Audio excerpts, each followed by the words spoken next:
শ্রীলঙ্কার বিপক্ষে শুভ সূচনার পর প্রোটিয়া বধের মোক্ষম সুযোগ। অবশ্য নাসাউয়ের উইকেটে ১১৪ রানের লক্ষ্যটাও চ্যালেঞ্জিং। এমন পরিস্থিতিতে কাজে আসে অভিজ্ঞতা। ১.৫ দশকের বেশি সময় ধরে আন্তর্জাতিক অ্যারেনায় খেলা সাকিব আর মাহমুদুল্লাহর কাছে প্রত্যাশাটা তাই বেশি। তবে বিশ্বসেরার তকমা গায়ে জড়ানো সেই সাকিবই কিনা নিষ্প্রভ, অনুজ্জ্বল।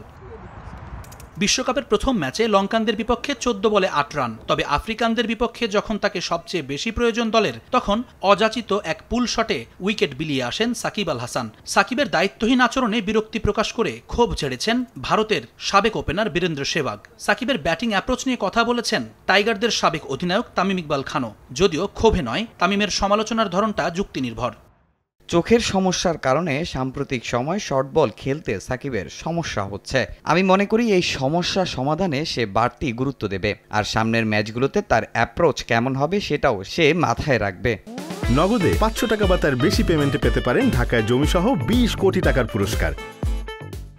বল হাতে পাথুম নিশাঙ্কার কাছে ১ ওভারে ৪টা ৪ হজম করা, ৩ ওভারে ৩০ রান দিয়ে বরাদ্দের ১টা ওভার বাকি রেখেছেন।